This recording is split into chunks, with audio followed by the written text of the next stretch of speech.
Hello and welcome to Telegraph Studio and Business Reporter's Digital Transformation Campaign, hosted by the Telegraph Online. I'm Alistair Greener.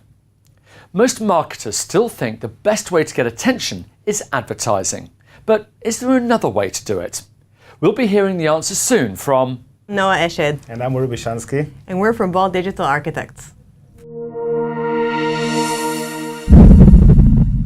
Good morning. Morning. Good morning. So, if I'm running the perfect business-to-business campaign, what would my outcome be? I think the outcome would be that you would want to change the behavior of people who have their own habits already and have their own choice of vendors. Now you want them to choose to work with you. So a successful result would be that they actually do, and that's difficult. The thing is, most marketers, they look at things like Google AdWords, they look at social media and all of these things as the silver bullet of marketing. Yet, so many businesses are still not getting the sales and getting the results they want. Why not? Well, they are a very good and very effective products, but eventually they're very good for B2C sometimes, and for B2B, you need to establish the trust. You need to build the trust before you try to sell them. And that's the majority of the problems that B2B businesses have. They try to sell too early. Here's an interesting dilemma. Let's say you ask 1,000 marketers, are you following the right marketing campaign? How many would actually put their hands in the air? Well, that's a really interesting question because it actually varies depending on what the audience is comprised of. So if it's marketers who are working in companies that have been around for decades, most hands are probably going to go up. And then on the other hand, if it's startup companies, people are going to be very hesitant to put their hand up. And that brings up a really interesting point, and that being that companies that have been around for a while tend to stick to their own narrative and are very afraid of change, while startup companies are really up to conducting all these little small researches and experiments and see what works for them and what doesn't. And they're actually leaning towards a really good approach, but they're not always sure that they are. So it's really interesting to see the difference. Now, I've heard this term inbound marketing. Could you explain that? Using inbound marketing, you actually become the problem solver. So instead of fighting for attention and instead of interrupting, you're now figuring out what the problems and challenges of your prospects are, and then you create content that actually helps them solve those problems and challenges. And in doing that, you earn their trust and you build genuine relationships that will turn into them becoming customers along the road. Actually, I want to come back to the idea of the startups, and let's play a thought experiment where I've got this fantastic new idea, a brand new concept for business to business, and it's going to be brilliant, but I just need to get the name out there. I need to generate some leads. How then do I generate leads? How do I get my business off the ground?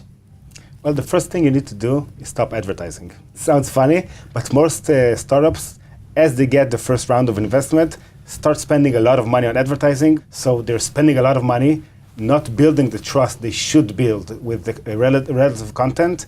And that just causes very low conversion rates and very ineffective campaigns. It's quite interesting listening to you. You sound more like you're looking for journalists to develop content than you are advertising. What would you say to that?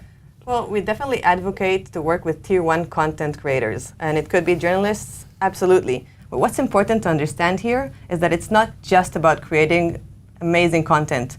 The secret here is to create the right content and then place it at the right place and the right time. You recently published the State of Marketing Automation report in 2017, and the report is heavily focused on technology. What did you actually find out in that report?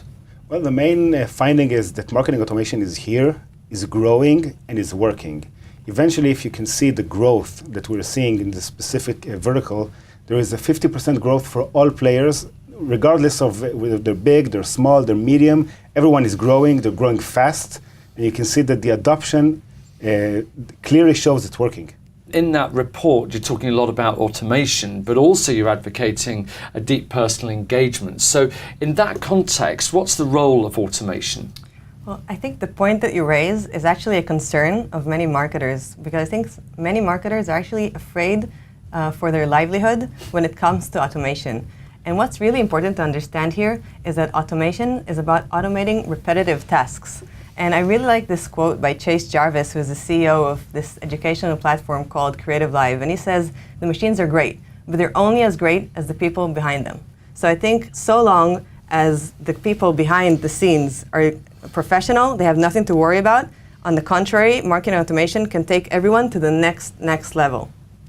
And the thing is, you're talking there about professional people, and obviously if these professional people are developing lots of content, they're doing it frequently, there's lots of authoring taking place. I mean, this is going to be quite expensive. So you've got to work out, you said you didn't want to spend too much time on money on advertising, but this is going to cost. So where do you get the balance? First of all, there isn't a magic formula. Each business has its own unique characteristics, and you need to, first of all, always think about your customer's lifetime value. Once you know your lifetime value of a customer, you can definitely create the most effective campaign and know where to spend your budget at. Let's talk a bit more about you, Bold Digital Architects. What do you bring to the table?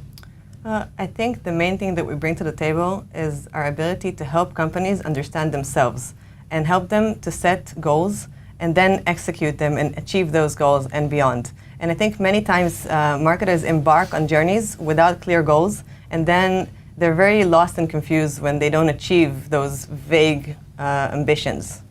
And you've got architect in your title, so where does that fit into it? Well, if you look once at the workflow of a marketing automation campaign, it's going to see a lot of branches and a lot of connections between a lot of things, and it does look like some sort of an architectural design. And eventually, to make everything work together in a synergy, that's same as being an architect. And one thing about architecture is it evolves, and that's absolutely the case with digital content. I mean, the evolution is just extraordinary. It's such an enormous pace. It's mind-blowing. It's exciting. So it is exciting, but where's this all going to go? What are the sort of trends that we should be looking out for? I think that the rise of the machines, as we talked about before, the rise of the AI, BI, all those terms that people are throwing in the air eventually are the most important thing we should look at in the following 5 years. The combination of AI with BI and predictive analytics, the ability to give the computer the ability to predict whether the leads that just came in is really what you're looking for, or the way that you're working is really what you need. Top things I would try to follow. And also consider that only a few years ago, marketers weren't really able to measure anything. They would publish on billboards, TV, radio, the such. And then nowadays, people can actually measure their campaigns, make it personal, and tailor campaigns to be very measurable, very clear, and that enables campaigns to be very, very complex and productive. So if we had to sum up any advice to somebody watching to really maximize the effect of their digital marketing, what two things would you want people to remember? Stop being interruptive, start adding value, because when you combine the two, magic things happen.